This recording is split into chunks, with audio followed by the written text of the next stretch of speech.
देखिए दोस्तों, ये क्वेश्चन पेपर है एचटेट का 2017 का, पीआरटी का लेवल 1 का। तो इसको शुरू करते हैं प्रश्न नंबर 1 से।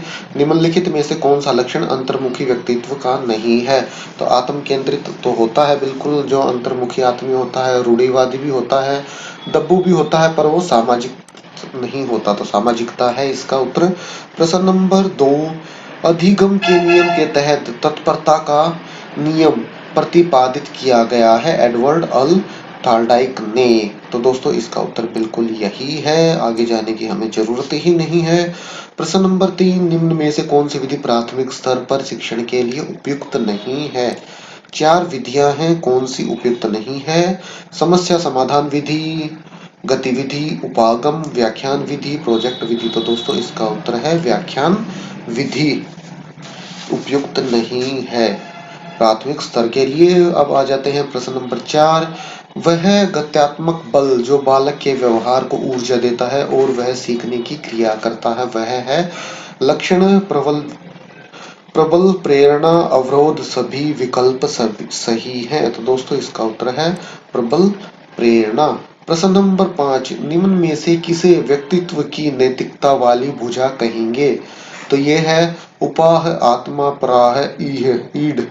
तो 4 ऑप्शन है, चारों में से जो तीसरा है सुपर ईगो जो है वह है व्यक्तित्व की नैतिकता वाली भुजा। प्रश्न नंबर 6, शिक्षा मनोवैज्ञानिक की विषय वस्तु निम्न में से किन मुख्य कारकों से ओतप्रोत घूमती है? शिक्षार्थी एवं अधिगम अनुभव, शिक्षण एवं अधिगम प्रक्रिया, अधिगम परिस्थितियां। सभी विकल्प सही हैं। तो दोस्तों इसका उत्तर है सभी विकल्प सही हैं।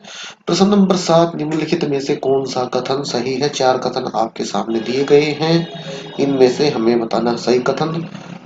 परिपक्वता में अभ्यास का महत्व होता है। परिपक्वन एक शारीरिक क्रिया है। परिपक्वता मृत्यु पर्यंत चलती है।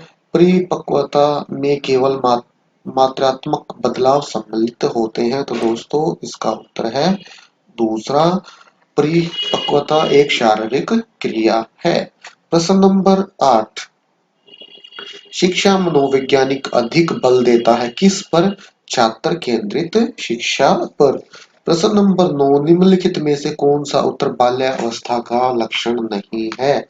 तो कौन सा नहीं है? इसमें हठी, समय की संकल्पना, सामाजिक संकल्पना, वीर पूजा। तो दोस्तों क्वेश्चन एक बार फिर देख लीजिए, क्वेश्चन मैंने पढ़ दिया है गलत। क्वेश्चन है निम्नलिखित में से कौन सा उत्तर बाल्य अवस्था का लक्षण है? तो ये लक्षण है हट्टी। प्रश्न नंबर 10, जीन पियाजे ने संज्ञानात्मक विकास की कितनी अवस्थाओं की व्याख्या की है?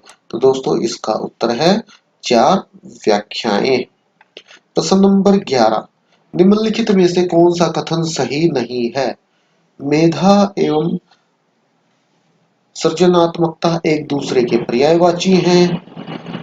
तो बिल्कुल ये कथन सही नहीं है। तो इसका उत्तर हो गया है पहला ही है, मेधा, intelligence and creativity are synonyms. तो बिल्कुल इसका उत्तर है पहला। प्रश्न नंबर 12, विद्यालयों में सह पाठ्येतर गतिविधियां क्यों आयोजित की जानी चाहिए?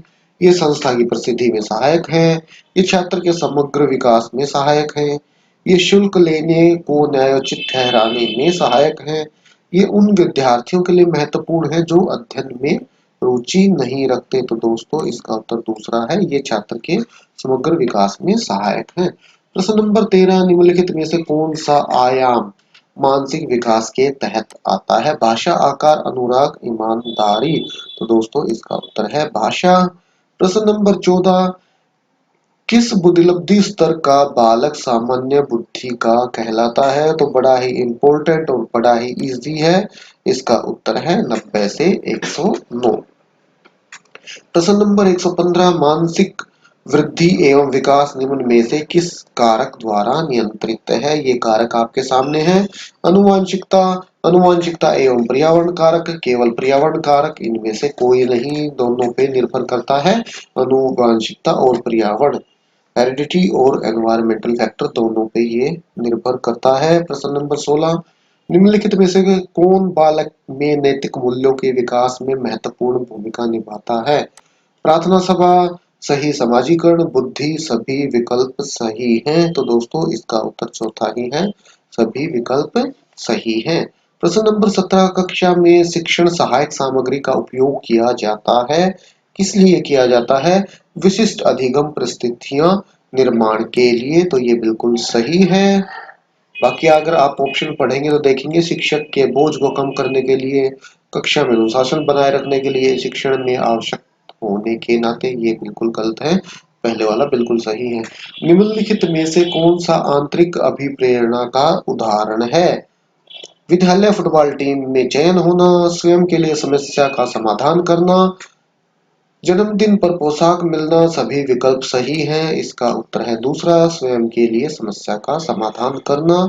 प्रश्न नंबर 19, ज्ञानी ने अपनी पुस्तक द कंडीशंस ऑफ लर्निंग में सीखने के कितने प्रकार बताए हैं? तो दोस्तों बड़ा ही इंपॉर्टेंट है ये क्वेश्चन भी। इसका उत्तर है 8 प्रकार। प्रश्न नंबर 20, वह अवस्था जब बालक अपने अभिभावकों के साथ कम आनंदित होता है संबंधित है उसके, किससे संबंधित है? शारीरिक विकास से, मानसिक विकास से, भाषा विकास से या सामाजिक विकास से? तो दोस्तों इसका उत्तर है सामाजिक विकास से। प्रश्न नंबर 21, निम्नलिखित में से कौन से पर्यावरणीय कारक व्यक्तित्व को प्रभावित करते हैं? 4 कारक हैं आपके सामने, सामाजिक कारक, सांस्कृतिक कारक, कारक आर्थिक कारक। सभी विकल्प सही हैं। तो इसका उत्तर है सभी विकल्प सही हैं। सामाजिक, सांस्कृतिक और आर्थिक कारक तीनों निर्भर करते हैं।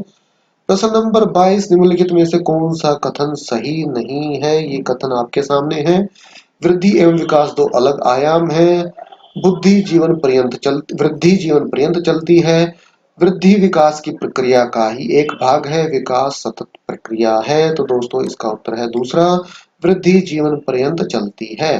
प्रश्न नंबर 23, समानांतर खेल क्या है? समानांतर खेल है समूह में खेलना, छोटे समूह में सहभागित्व, रोल प्ले, अलग अलग खेलना। तो दोस्तों इसका उत्तर है चौथा, अलग अलग खेलना। प्रश्न नंबर 24, निम्नलिखित में से कौन सी कार्य सूचक क्रिया भावात्मक पक्ष का नहीं है?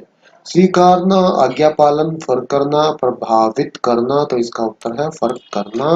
प्रश्न नंबर 25, स्मृति स्तर के शिक्षण प्रति मान के प्रतिपादक हैं, कौन है? 4 ऑप्शन है, पहला ही बिल्कुल सही है, जॉन एफ हर्वर्ड।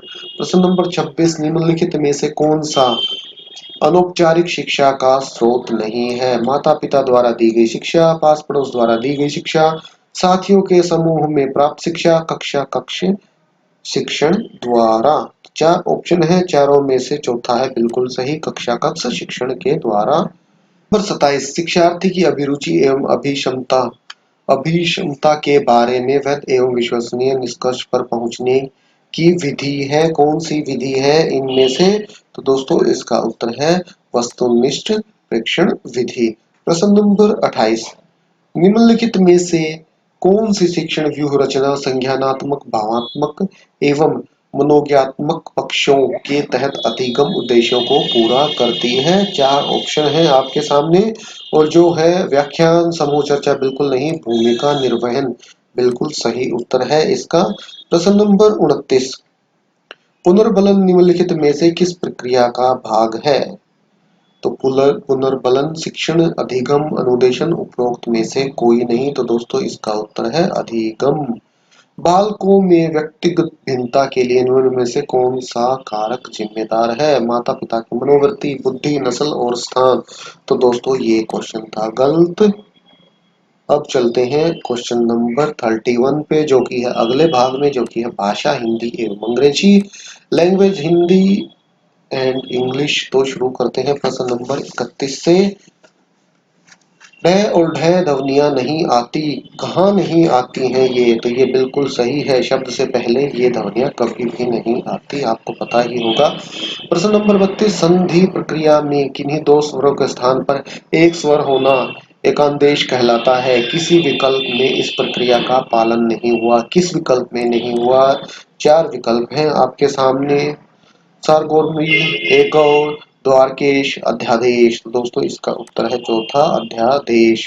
प्रश्न नंबर 33, वाक्य में एक ही प्रकार के पद या पदबंधों को पृथक दर्शाने के लिए प्रयोग किया जाता है, तो किसको प्रयोग किया जाता है इन चारों में से? उपविराम, पूर्ण विराम, अल्प विराम, विवरण चिन्ह। तो दोस्तों इसका उत्तर है तीसरा अल्प विराम। प्रश्न नंबर 34, किस शब्द का संधि विच्छेद अशुद्ध है? शंख जमा अंधु शंकंधु। तो दोस्तों ये तो है बिल्कुल ठीक। पत जमा अंजलि पतंजलि, प्रभु जमा दयाल प्रभु दयाल। तो दोस्तों ये है गलत, तो इसका आंसर है तीसरा नव जमारात्रि नवरात्र। तो ये भी बिल्कुल ठीक है, लास्ट वाला भी। तो इसका उत्तर है तीसरा। प्रश्न नंबर 35, वह दूध पी रहा है वाक्य में रेखांकित है। दूध जो है वो क्या रेखांकित है? व्यक्तिवाचक संज्ञा कर्ता कारक है, व्यक्तिवाचक संज्ञा कर्म कारक है, जातिवाचक संज्ञा कर्ता कारक है, जातिवाचक संज्ञा कर्म कारक है। तो दोस्तों इसका उत्तर है चौथा जातिवाचक संज्ञा कर्म कारक है। प्रश्न नंबर 36, गुणवाचक तदित प्रत्यय का उदाहरण नहीं है। मानसिक प्यारा, तापसिक, सानिध्य। तो दोस्तों इसका उत्तर है सानिध्य, बिल्कुल सही है। प्रश्न नंबर 37, सामाजिक पदों में निहित समास के विषय में अनुपयुक्त विकल्प है। तो कौन सा अनुपयुक्त विकल्प है? यश प्राप्त करना कर्म तत्पुरुष है, मदमाता अपदान तत्पुरुष ये है इसका उत्तर। इसका उत्तर है दूसरा। प्रश्न नंबर 38, किस विकल्प में या प्रत्यय का प्रयोग हुआ है? इनमें से किस में हुआ है या का? कटैया, दुनिया, चरवाई, दर्शनिया। तो दोस्तों इसका उत्तर दुनिया ही है, दुनिया में हुआ है। प्रश्न नंबर 39, किस शब्द में तद्भव उपसर्ग जुड़ा हुआ है? अपशकुन, अंधिकार, अनमोल, अनंग। चार ऑप्शन है, चारों में से अनमोल बिल्कुल सही है। किस शब्द में प्रति उपसर्ग का प्रयोग नहीं हुआ है? तो प्रति, प्रत्यक्ष, प्रत्याहार, प्रत्यंग, प्रस्थान। तो ये चार शब्द हैं, चारों में से जो प्रस्थान है इसमें प्रति उपसर्ग का प्रयोग नहीं हुआ है। अब आ गए हैं प्रश्न नंबर 41 पे। यह घर मेरा है वाक्य में रेखांकित पद है, यह तो क्या है? यह है निश्चयवाचक सार्वनामिक विशेषण, बिल्कुल निश्चयवाचक है ये, निश्चित ही मेरा घर है। प्रश्न नंबर 42, राधिका बहुत तेज चलती है वाक्य में तेज का पद परिचय होगा, तो क्या पद परिचय होगा तेज का? ये होगा क्रिया विशेषण चलती है की विशेषता। अब आ गए हैं अगले प्रश्न पे, जो कि प्रश्न नंबर 43 है।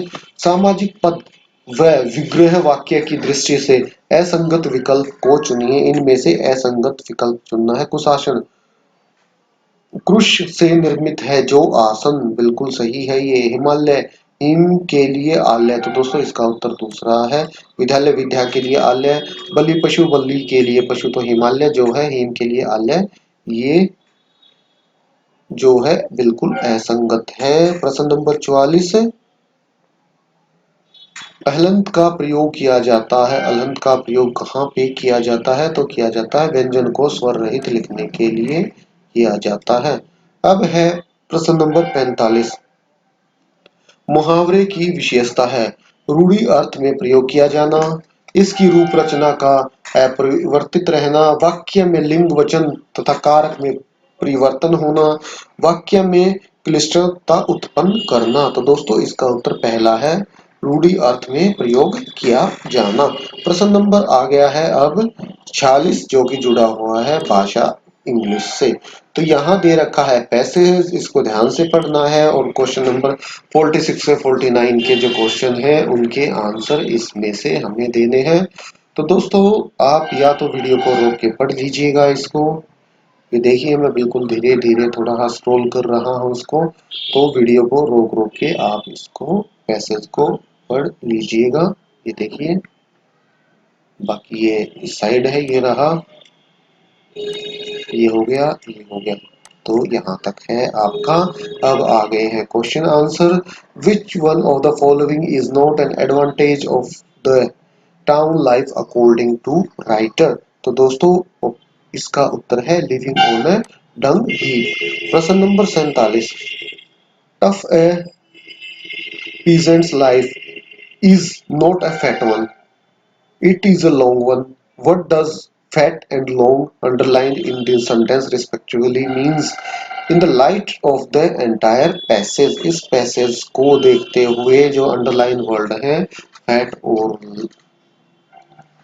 लॉन्ग, ये किसको प्रदर्शित करते हैं? तो इसका उत्तर है दोस्तों रिच, सेफ एंड श्योर। प्रश्न number 48, what is not true of village life according to the passage? तो है चार ऑप्शन आपके सामने। Rough and coarse life, life surrounded by temptations, life without elegance of manner, life free from anxiety. तो दोस्तों इसका उत्तर है दूसरा, लाइफ सराउंडेड बाय टेम्पटेशंस। प्रश्न नंबर आ गया है अब 49, match the following and choose the correct option given below. इनको मैच करना है पैसेज के हिसाब से। अगर आपने देखा हो तो इसका उत्तर तीसरा है, बिल्कुल सही। पहले ए का चौथा है, बी का पहला, सी का दूसरा और डी का तीसरा। अब आगे है प्रश्न नंबर 50 पे। Identify the adjective in the following sentence from the options given below. She is watching an interesting programme on wild life on National Geographic channel. तो चार ऑप्शन है, watching, interesting, programme, wild life. तो दोस्तों जो इसका उत्तर है वो है इंटरेस्टिंग। प्रश्न number 51, which one of these options has the words arranged in proper order to form a correct sentence? तो दोस्तों इसका उत्तर है दूसरा, I have already paid the bill। प्रश्न number 52, in which one of the following sentences punctuation marks has been correctly used at the end of the sentence? चार sentence है। what a beautiful picture it is, what a beautiful picture it is, what a beautiful picture it is, what a beautiful picture it is। चार option है, आपको लग रहे होंगे चारों सही, पर चारों सही नहीं है, बिल्कुल पहला है जो बिल्कुल सही है। प्रश्न number 53, choose the correct prepositions from the given option in the following sentence। he is sitting next dash her brother in the second row। तो दोस्तों इसका उत्तर है to her brother in second row। अब आ जाते हैं क्वेश्चन नंबर 54 पे, 54 पे। Fill in the blank space with correct article in the following sentence। This is dash best place to visit during summer vacation। तो दोस्तों this is the best। Question number 55, choose the correct option for the underlined phrase। Why did you turn down such a good proposal? तो है refuse. Why did you turn down such a good proposal? तो इसका answer हो गया है refuse. प्रश्न number 56, fill in the blank space with the correct adverb in the following sentence। It is dash cold today, please don't go out for a walk। तो दोस्तों ये इसका उत्तर हो जाएगा, it is very cold today, please don't go out for work। अब आगे हैं question number 57 पे। Which one of the following word group is used as a nouns in framing sentence? Advice, practice, admiration. तो दोस्तों इसका है पहला ही बिल्कुल सही। प्रश्न number 58, identify the word with a different sound represented by the two underlined alphabet in the final level in one of the following word। तो दोस्तों इसका उत्तर है चौथा। प्रश्न नंबर आ गया है अब 59, identify the word with a different sound represented by the underlined letter at the initial level in one of the following word। ये भी वैसे ही है तो इसका उत्तर है पहला। प्रश्न number 60, choose the correct form of verb in the following sentence। it was a clear night and stars were twinkling। तो इसका उत्तर है दूसरा। अब आगे हैं अगले सेक्शन पे जो कि है सामान्य अध्ययन, जर्नल स्टडीज का, जो कि शुरू होता है क्वेश्चन नंबर 61 से। तो दोस्तों शुरू करते हैं, आगे बढ़ते हैं अपने वीडियो में। 60 क्वेश्चन हो चुके हैं। दोस्तों अगर आपको वीडियो अच्छा लग रहा हो तो चैनल को सब्सक्राइब करना बिल्कुल भी मत भूलिए। सब्सक्राइब करते वक्त एक बेल का आइकन होगा, उसको भी प्रेस कर दीजिए ताकि नोटिफिकेशन ऑन हो जाए। जैसे ही हम यहाँ से कोई वीडियो अपलोड करें आपके पास इंफॉर्मेशन पहुँच जाए। तो अब चलते हैं अगले क्वेश्चन पे। निम्न शब्दों को तर्क संगत अनुक्रम में व्यवस्थित करें। काटना, पहनना, निशान लगाना, मापना, सिलना। तो दोस्तों बड़ा ही इजी है। काटना, पहनना, निशान लगाना, मापना, सिलना। सबसे पहले तो आप मापोगे, माप के निशान लगाओगे, निशान लगा के काटोगे, काट के सिलोगे और उसके बाद पहनोगे। तो जो इस ऑप्शन है दूसरा बिल्कुल सही। प्रश्न नंबर 62, एक घड़ी में 4:30 हुए हैं। यदि मिनट की सुई पूर्व दिशा की ओर है तो घंटे की सुई किस दिशा में होगी? तो ये होगी उत्तर पूर्व में, नॉर्थ ईस्ट में होगी। प्रश्न नंबर 63, यदि 1 2 3 दीज आर बॉयज को प्रदर्शित करता है, 1 3 4 बॉयज आर नोटी प्रदर्शित करता है और 1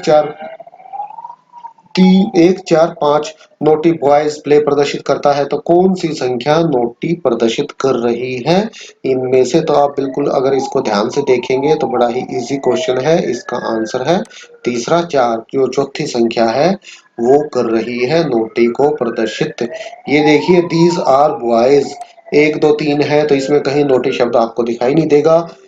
1 3 4 बॉयज आर नोटी, तो ये नोटी आ गया है आपका। और आगे है 1 4 5 नोटी बॉयज प्ले, तो नोटी इसमें भी है 4 नंबर पे। और बॉयज के लिए क्या है? 3 है, तो 3 तो बॉयज के लिए निकल गया। और दीज में तो है ही नहीं, दीज तो है ही नहीं नोटी के लिए, तो ये अपना बच गया है। जो 4 संख्या 4 है बिल्कुल सही, तो इसका उत्तर है तीसरा। प्रश्न नंबर 64, ए ने बी से कहा तुम्हारे पिता मेरे पिता का एकमात्र पुत्र है। तो दोस्तों ये तो बड़ा ही इजी है, ए का बी से क्या संबंध है?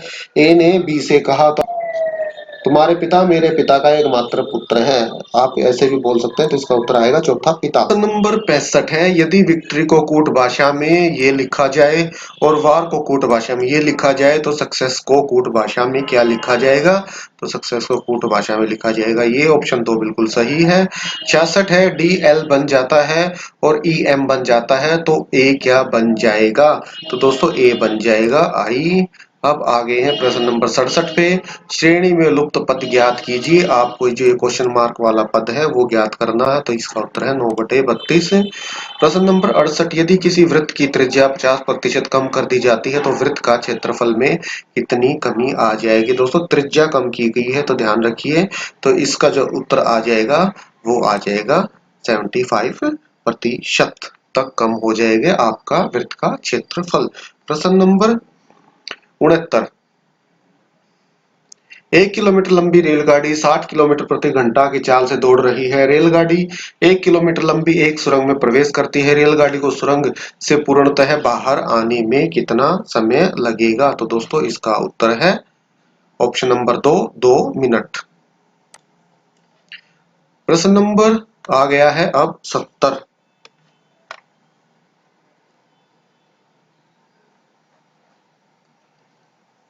0.96/4.8 बराबर है, तो ये किसके बराबर है? तो ये 0.2 के बराबर है। यदि x/28 बराबर है 63/x, तो x का मान ज्ञात करो। तो इसमें हमें करना है x का मान, जो कि होगा x का मान इसमें आ जाएगा 42, जो चौथा ऑप्शन है बिल्कुल सही है इसका। अब है प्रश्न नंबर 72 को इसको सोल्व करना है आपको। अगर आप इसको सोल्व करते हैं तो आपका उत्तर आएगा 8/5। प्रश्न नंबर 73, निम्न में से कौन सी भिन्न सबसे बड़ी है? इसमें जो 4/7 है वो सबसे बड़ी है, तो इसका उत्तर है तीसरा। प्रश्न नंबर 74, श्रेणी का अगला पद ज्ञात कीजिए। अगला पद आपको ज्ञात करना है इस श्रेणी का, जो कि है 35, तो इसका उत्तर हो जाएगा 35। अब आ गए हैं प्रश्न नंबर 75 पे, निम्न में से कौन सी अभाज्य संख्या है? तो कौन सी अभाज्य है? तो इसमें 149 है अभाज्य संख्या। प्रश्न नंबर 76, निम्न में से कौन सा सही है? तो इनमें से कौन सा सही है आपको बताना है, तो इसमें से ये दूसरा है, ये बिल्कुल सही है। प्रश्न नंबर 77, मैं दक्षिण दिशा में 3 मीटर चलता हूँ, फिर मैं दाईं ओर मुड़कर 5 मीटर चलता हूँ, उसके बाद मैं दाईं ओर मुड़कर 7 मीटर चलता हूँ, अतः मैं किस दिशा में चल रहा हूँ? तो इसका उत्तर है पहला, मैं चल रहा हूँ उत्तर दिशा में। प्रश्न नंबर 78 को सोल्व कीजिए, तो इसका आंसर आएगा 0.3। प्रश्न नंबर 79, 5 दोस्तों में ए बी से छोटा है परंतु ई से लंबा है, सी सबसे लंबा है और डी ए से थोड़ा छोटा है, सबसे छोटा कौन सा है? तो दोस्तों सबसे छोटा है ई, तो इसका आंसर है दूसरा।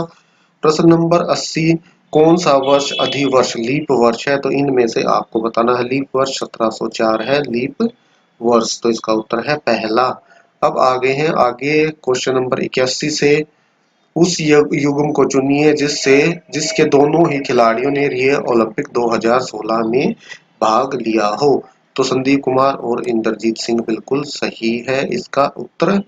प्रश्न नंबर 82 2011 की जनगणना के अनुसार हरियाणा में लिंग अनुपात प्रत्येक 1000 पुरुषों पर महिलाओं की संख्या क्या है? तो दोस्तों इसका उत्तर है 879। तीसरा ऑप्शन है बिल्कुल सही। प्रश्न नंबर 83 निवेशक सम्मेलन हैपनिंग हरियाणा 2016 का आयोजन किया गया था गुरुग्राम में। प्रश्न नंबर 84 पुरातात्विक स्थल मिथाथल मिथाथल है भिवानी जिले में। इसका तीसरा है बिल्कुल सही। प्रश्न नंबर 85 निम्नलिखित में से कौन 1857 की क्रांति से संबंधित नहीं है? चार ऑप्शन है आपके सामने। सरदुद्दीन राव तुलाराम गोपाल देव सर छोटूराम। तो दोस्तों इसका उत्तर चौथा है सर छोटूराम 1857 की क्रांति से संबंधित नहीं है। प्रश्न 86 हरियाणा के 13वें विधानसभा के अध्यक्ष हैं। तो उस समय थे अध्यक्ष जो 13वीं अपनी विधानसभा थी। तो इसका उत्तर उस समय के हिसाब से कंवरपाल। प्रश्न नंबर 87 हरियाणा की सबसे ऊंची पर्वत चोटी तो ये करोह है। काफी इंपॉर्टेंट क्वेश्चन है, लगभग हर एग्जाम में आ जाता है ये हरियाणा के। प्रश्न नंबर 88 कलेसर राष्ट्रीय उद्यान अवस्थित है। ये भी मोस्ट इंपोर्टेंट क्वेश्चनों में से है। ये यमुनानगर जिले में है। फल्गु मेले का आयोजन होता है तो कहाँ पे होता है? ये होता है कैथल में। प्रश्न नंबर 90 निम्नलिखित में से कौन सा शहर स्मार्ट शहर परियोजना हेतु चुना गया है? चार ऑप्शन है तो इसका उत्तर तीसरा करनाल को भी चुना गया है इसमें। तो दोस्तों अब बढ़ते हैं आगे। अब आ गया है भाग मैथमेटिक्स का, गणित का। तो दोस्तों ये भी हम आपको सोल्व करके नहीं बताएंगे, सिर्फ क्वेश्चन और उसके आंसर बता देते हैं। सोल्व करेंगे तो समय लगेगा बहुत ज्यादा और हो जाएगा वीडियो लंबा। उसके लिए बिल्कुल सिर्फ मैथ के लिए एक वीडियो हम ले आएंगे जिसमें सोल्व करके हम आपको जितने भी क्वेश्चन आंसर है ये बता देंगे। तो ठीक है दोस्तों, शुरू करते हैं क्वेश्चन नंबर 91 से। 91 में समीकरण दिया गया है, इसका धनात्मक मान है तो इसका जो मान है वो है 6। अब 92 है बिंदु A0 तथा A-A0 की बिंदु XY से दूरी में वर्गों का योग 2b स्क्वायर है। तो इसका उत्तर आ जाएगा आपका चौथा a square plus b square is equal to b square minus y square. अब बढ़ते हैं आगे। 93 है हरि तथा श्याम की आयु का अनुपात 5:7 है और 4 वर्ष बाद उनकी आयु का अनुपात 3:4 होगा। हरि की वर्तमान आयु ज्ञात कीजिए। तो हरि की वर्तमान आयु है 20 वर्ष। यदि 3 वर्ष के लिए 5% प्रतिवर्ष की दर से चक्रवर्ती ब्याज 1261 रुपए है तो मूलधन ज्ञात कीजिए। तो मूलधन बन जाएगा 8000 रुपए। अब आगे है प्रश्न नंबर 95 8 मीटर लंबाई 6 मीटर ऊंचाई तथा 23 सेंटीमीटर मोटाई वाली दीवार के निर्माण करने हेतु 25 सेंटीमीटर गुना 11.5 सेंटीमीटर गुना 6 सेंटीमीटर नाप वाली कितने ईंटों की आवश्यकता होगी? उसे का एरिया निकाल लीजिए, ईंट का निकाल लीजिए, आपस में उसको कर दीजिए भाग। तो आपका उत्तर आ जाएगा 6400। प्रश्न नंबर 96 15 भुजाओं वाले नियमित बहुभुज के प्रत्येक अंतकोण का माप ज्ञात कीजिए। तो अगर भुजा 15 है तो प्रत्येक बहुकोण का माप हो जाएगा 156 डिग्री। अब आ गए हैं आगे प्रश्न 97 में द्विघात बहुपद ज्ञात कीजिए जिसके मूलों का योग तथा गुणनफल क्रमशः -3 तथा 2 है। तो चार ऑप्शन है आपके सामने। जो दूसरा ऑप्शन है x square plus 3 x plus 2 है बिल्कुल सही। प्रश्न 98 एक घनाभ की नाप 64 सेंटीमीटर गुणा 54 सेंटीमीटर गुणा 30 सेंटीमीटर है। 6 सेमी भुजा वाले कितने छोटे घन दिए गए घनाभ में रखे जा सकते हैं? तो दोस्तों इसका उत्तर है दूसरा 480। प्रश्न नंबर 99 दो अंकीय संख्या उन अंकों के योग का 4 गुना है तथा उन अंकों का गुण का तिगुना है, संख्या को ज्ञात कीजिए। तो संख्या है 24। प्रश्न नंबर 100 28 सेंटीमीटर त्रिज्या के पहिए को 352 मीटर चलने के लिए कितनी बार घूमना चाहिए? तो इसका उत्तर है दोस्तों 200। ये आ गया है प्रश्न नंबर 101। किसी चतुर्भुज के शीर्ष ये दे रखे हैं A-5 और 7, B-4 -5, C-6 तथा D 4 और 5 हो तो चतुर्भुज का क्षेत्रफल ज्ञात कीजिए। जो क्षेत्रफल हो जाएगा 72 वर्ग मात्रक स्क्वायर यूनिट। प्रश्न नंबर 102 श्रेणी 21 18 15 खालिस्तान में कौन सा पद -81 है? तो दोस्तों -81 है। 35वां पद प्रश्न नंबर 103 ₹2200 कीमत की साड़ी पर सुनीता कितना मूल्य अंकित करे ताकि 12% की छूट देने के बाद भी 26% का लाभ हो जाए। तो दोस्तों इसका उत्तर है ₹3150। प्रश्न नंबर 104 किसी कार्य को 25 व्यक्ति 36 दिनों में पूर्ण कर लेते हैं तो 15 व्यक्ति कितने दिनों में इसी कार्य को पूर्ण करेंगे। तो इसका उत्तर है 60। प्रश्न नंबर 105 यदि ए की आय बी की आय से 25% अधिक है तथा बी की आय सी की आय से 20% अधिक है तो ए की आय सी की आय से कितना प्रतिशत अधिक होगी। तो दोस्तों वो होगी 50% अधिक। प्रश्न नंबर 106 किसी वस्तु को 110 रुपए में बेचने पर व्यक्ति को 12% का नुकसान होता है। 8% का लाभ लेने हेतु व्यक्ति को वह वस्तु कितने में बेचनी चाहिए। तो इसका उत्तर है 135 रुपए में। 46,656 का घनमूल ज्ञात कीजिए। आपको बताना है क्यूब रूट 46,656 का, तो इसका क्यूब रूट हो जाएगा 36। 36 गुणा 36 गुणा 36। प्रश्न नंबर 108 दो बेलनों की त्रिज्याएं का अनुपात 2:3 है तथा उनकी ऊंचाइयों का अनुपात 5:3 है। इन बेलनों के आयतनों का अनुपात है तो ये है 20:27। प्रश्न नंबर 109 दो संख्याएं 3:5 के अनुपात में है। यदि प्रत्येक संख्या में से 9 घटाया जाए तो इनका अनुपात 12:23 हो जाता है। दूसरी संख्या ज्ञात कीजिए। तो दूसरी संख्या है 55। प्रश्न नंबर 110 यदि 2x बराबर है 4y बराबर है 8z तथा 1/2x जमा 1/4y जमा 1/4z बराबर है 4 तो x का मान ज्ञात कीजिए। तो x का मान है 7/16। अब आ गया है प्रश्न नंबर 111 पे वह न्यूनतम पूर्ण वर्ग जो 3 4 5 6 8 से विभाज्य है। तो दोस्तों इसका उत्तर है 3600। प्रश्न नंबर 112 एक सिक्के को 130 बार उछाला जाता है तथा उस पर चित 75 बार प्राप्त होता है। यदि यादृच्छिक रूप से एक सिक्के को उछाला जाता है तो उस पर पट प्राप्त होने की प्रतिक्रियता क्या प्रायिकता क्या ज्ञात कीजिए। तो ज्ञात करनी है तो इसका उत्तर है तीसरा 55/130। प्रश्न नंबर 113 मान ज्ञात कीजिए। इसका आपको करना है मान ज्ञात, तो इसका मान आ जाएगा 11। प्रश्न 114 त्रिभुज का क्षेत्रफल ज्ञात कीजिए जिसकी दोनों भुजाएं 8 सेंटीमीटर तथा 11 सेंटीमीटर है एवं परिमाप 32 सेंटीमीटर है। तो दोस्तों इसका उत्तर है 8√30 सेंटीमीटर स्क्वायर। प्रश्न 115 ABCD एक चतुर्भुज है जिसमें एंगल BAD 60 डिग्री है तथा एंगल CBD 70 डिग्री है तथा एंगल BDC का माप ज्ञात कीजिए। आपको इस एंगल का माप ज्ञात करना। ये क्वेश्चन था बिल्कुल गलत, एक नंबर सबको प्रोवाइड करा दिया गया है इसका। प्रश्न नंबर 116 दिए गए चित्र में यदि x बराबर है 3y तो x y तथा z का मान ज्ञात कीजिए। तो आपको मान ज्ञात करना है x is equal to 45 degree y is equal to 15 degree z is equal to 40 degree है इसका उत्तर। प्रश्न नंबर अब आ गए हैं हम 117 पे। आयत का परिमाप ज्ञात कीजिए जिसकी लंबाई 40 सेंटीमीटर तथा विकर्ण 41 सेंटीमीटर है। तो दोस्तों इसका उत्तर है तीसरा 98 सेंटीमीटर। क्वेश्चन है 118 निम्न का मान ज्ञात कीजिए। इसका मान आपको ज्ञात करना है, सॉल्यूशन करना है इसका। तो इसका आ जाएगा 16/729 है। 119 किसी वस्तु की कीमत 15,500 रुपए तथा उसका रख रखाव मूल्य 450 रुपए है। यदि इस वस्तु को 15% के लाभ पर बेचा जाता है तो वस्तु का विक्रय मूल्य ज्ञात कीजिए। तो आपको बताना है विक्रय मूल्य। तो इस वस्तु का विक्रय मूल्य है 18,342 रुपए 50 पैसे। प्रश्न नंबर 120 19 छात्रों का औसत भार 25 किलोग्राम है। एक नए छात्र के प्रवेश लेने पर औसत भार कम होकर 24.8 किलोग्राम हो जाता है। नए छात्र का भार ज्ञात कीजिए। भार बताइए नए छात्र का क्या है। नए छात्र का भार है 21 किलोग्राम।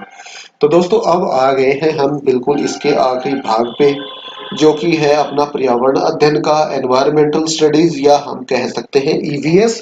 अब हम करेंगे ईवीएस के 30 क्वेश्चन क्या क्या पूछे गए थे इस क्वेश्चन पेपर में आप लोगों से।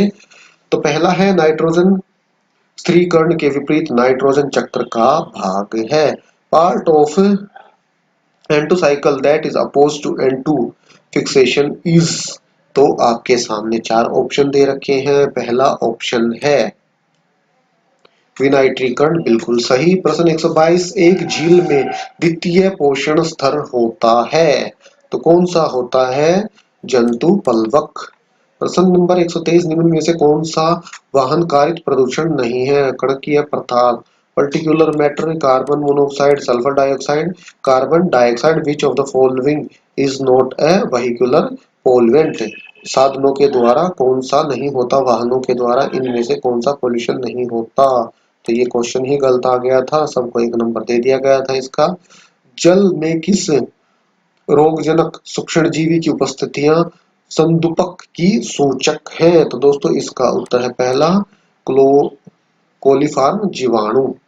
प्रश्न नंबर आगे है 125। विच ऑफ द फॉलोइंग स्टेट, निम्न में से कौन सा राज्य गंगा कार्य योजना द्वितीय चरण में सम्मिलित नहीं है? झारखंड, उत्तराखंड, मध्य प्रदेश, हरियाणा। तो दोस्तों इसका उत्तर है तीसरा, मध्य प्रदेश। प्रश्न नंबर 126। कोयला, लाइमस्टोन, पेट्रोलियम, जंतु कवच सभी संबंधित हैं, किससे संबंधित हैं? कार्बन चक्र से, कार्बन साइकिल से संबंधित है। निम्नलिखित में से कौन सा अपवर्ज्य खरपतवार है? सोयाबीन, बाजरा, लोबिया, पाथिनियमन। तो दोस्तों इसका उत्तर है चौथा, पाथिनियमन, बिल्कुल सही। प्रश्न 128। निम्नलिखित में से कौन सा अजैव कारक नहीं है? Which one is not a abiotic factor? Sunlight, water decomposer, temperature. सूर्य का प्रकाश, जल अपघटक और ताप। तो दोस्तों इसका उत्तर है अपघटक, डिकम्पोजर। प्रश्न नंबर आ गया है अब अपना 129। असत्य कथन का चयन कीजिए। परितंत्र के विभिन्न घटक अन्योन्याश्रित होते हैं। ऊर्जा का ह्रास एक परितंत्र का शोष स्तरों की संख्या को सीमित करता है। ओजोन क्षरण में सीएफसी का प्रमुख योगदान है। मानव क्रियाकलापों द्वारा उत्पन्न कचरा सदैव जैव निम्नीकरणीय होता है। तो दोस्तों इसका उत्तर है ऑप्शन नंबर 4। प्रश्न नंबर 130। निम्नलिखित में से किस क्षेत्र में जैव विविधता अधिकतम होती है? तो किस में होती है? यह होती है उष्ण कटिबंधीय वर्षा वनों में, ट्रॉपिकल रेन फॉरेस्ट में। प्रश्न नंबर 131। वायु प्रदूषण के संदर्भ में असंगत को पहचानिए। कौन सा असंगत है? शुभोषिता, स्माग, अम्ल वर्षा, निबल्लित कणिकीय पदार्थ जिसको हम कहते हैं SPM, suspended particular matters, acid rain, smog. तो आपको बताना है इनमें से सही उत्तर। जो सही उत्तर है वो है शुभोषिता। अब आगे हैं हम आगे प्रश्न नंबर 132 पे। विश्व वन्य जीव सप्ताह मनाया जाता है सितंबर के प्रथम सप्ताह में, अक्टूबर के प्रथम सप्ताह में, सितंबर के अंतिम सप्ताह में, अक्टूबर के अंतिम सप्ताह में। तो दोस्तों इसका उत्तर है अक्टूबर के प्रथम सप्ताह में।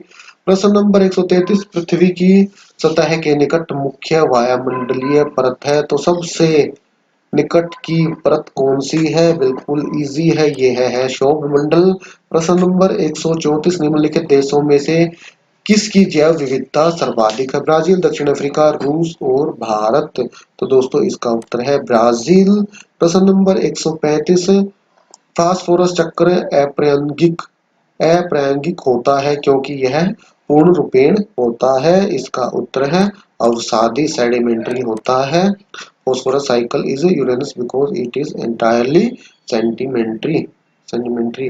प्रश्न 136। तलीय हरे पादपों की पत्तियों द्वारा उपलब्ध सौर ऊर्जा का कितना भाग खाद्य पदार्थ में परिवर्तित किया जाता है? तो दोस्तों ये है क्वेश्चन नंबर 136 और इसका आंसर है सिर्फ 1%। अब आ गए हैं आगे प्रश्न नंबर 137 पे। निम्न में से कौन सा एक जल प्रदूषक नहीं है? तो कौन सा उर्वरक, एरोसोल, पारालवण, पडिकनाशी। तो ये है फर्टिलाइजर, एरोसोल्स, मरकरी साल्ट्स और पेस्टिसाइड्स। तो कौन सा नहीं है इन चारों में से? देखने में तो सभी लगते हैं पर जो एरोसोल्स है वो नहीं है जल प्रदूषक। प्रश्न नंबर 138। सीएफसी प्रमुख रूप से उत्तरदायी है ओजोन क्षरण के लिए, ओजोन डिप्लेशन के लिए। प्रश्न नंबर 139। अमृता देवी बिश्नोई के त्याग के लिए प्रसिद्ध केसडली गांव उपस्थित है। तो कहाँ पे है ये गांव? तो ये गांव है जोधपुर में। प्रश्न नंबर 140। निम्नलिखित को सुमेलित कीजिए। पराबैंगनी किरणें, जैव आवर्धन, जैव अपघटनीय कार्बनिक पदार्थ, सुपोषण। तो ये इधर दे रखे हैं, ये दे रखे हैं, तो इनको करना है मैच। अगर हम बात करें इसके आंसर की तो इसका आंसर है तीसरा, एक मैच होगा तीसरे से इससे, और जो बी है बी मैच हो जाएगा चौथे से। तो इसी तरह से जो आपका सी है सी मैच होगा पहले से और डी मैच हो जाएगा जो बचा हुआ है दूसरे से। अब आगे है प्रश्न नंबर 141 पे। प्रमुख संसाधन जो स्थल पर जीवन का निर्धारण करता है, कौन सा करता है? तो वो करता है जल। वाटर बड़ा ही जरूरी है। नहर सिंचाई को स्थानीय प्रणाली कुल है लोकप्रिय है, तो कहाँ लोकप्रिय है ये? तो ये हिमाचल प्रदेश में लोकप्रिय है। प्रश्न नंबर 143। एक स्थलीय पारिस्थितिकी तंत्र में निम्नलिखित में से सर्वाधिक संख्या किसकी होती है? तो किसकी होती है? ये होती है उपघटक की। प्रश्न 144। बायोगैस जैव गैस का मुख्य घटक क्या है? तो बायोगैस का जो मुख्य घटक है वो है CH4, जिसको हम मीथेन भी कहते हैं। प्रश्न नंबर 145। हरित गृह प्रभाव किससे संबंधित नहीं है? किससे संबंधित नहीं है? सुपोषण से। प्रश्न नंबर 146। अपशिष्ट से मुक्ति पाने से संबंधित 3R में सम्मिलित नहीं है। क्या सम्मिलित नहीं है? पुनरुद्भवन। प्रश्न नंबर 147। निम्नलिखित में से कौन SO2 प्रदूषण का सर्वोत्तम सूचक है? तो वो है लाइकेन। प्रश्न नंबर 148। असत्य कथन को चुनिए। चार कथन है आपके सामने, इनमें से आपको चुनना है असत्य। तो आप पढ़ लीजिएगा जो इसका उत्तर आपको मिलेगा। और तीसरा, सूर्य जल तथा वायु का मृदा निर्माण में कोई योगदान नहीं है। क्यों नहीं है भाई? भरपूर योगदान है, इनके बगैर कैसे मृदा का निर्माण होता ही नहीं। प्रश्न नंबर है 149। स्मॉग क्या है? स्मॉग तो आपको पता ही है क्या है। मिक्सचर है कोहरा और धुएं का जो मिक्सचर होता है, fog and smoke. The mixture of fog and smoke is called smoke. प्रश्न नंबर 150 अंतिम प्रश्न पे आ गए हैं। निम्नलिखित में से कौन सा प्राकृतिक परितंत्र नहीं है? तो कौन सा नहीं है इनमें से? बगीचा नहीं है प्राकृतिक परितंत्र, बाकी वन, तालाब और झील है। तो दोस्तों ये पूरे हो गए हैं 150 के 150 क्वेश्चन आंसर जो पूछे गए थे आपके HTET 2017 में जो एग्जाम हुआ था लेवल 1 PRT का, उसमें। तो उम्मीद करते हैं दोस्तों आपको वीडियो अच्छा लगा होगा। अच्छा लगा है तो लाइक और शेयर करें। चैनल सब्सक्राइब करना तो बिल्कुल भी मत भूलें दोस्तों, क्योंकि इसी प्रकार के वीडियो हम लगातार आपको यहाँ प्रोवाइड कराते रहते हैं। और एक बात और दोस्तों, चैनल सब्सक्राइब करते वक्त आपको एक घंटी, एक बेल दिखाई देगी, उसको भी प्रेस करके नोटिफिकेशन ऑन कर लीजिए, ताकि जैसे ही हम यहाँ से कोई वीडियो अपलोड करें आपके पास इंफॉर्मेशन पहुंच जाए, आप कोई भी वीडियो मिस न कर पाए। तो ठीक है दोस्तों, आज और अभी के लिए इतना ही। फिर मिलते हैं किसी नई वीडियो के साथ, तब तक के लिए नमस्कार।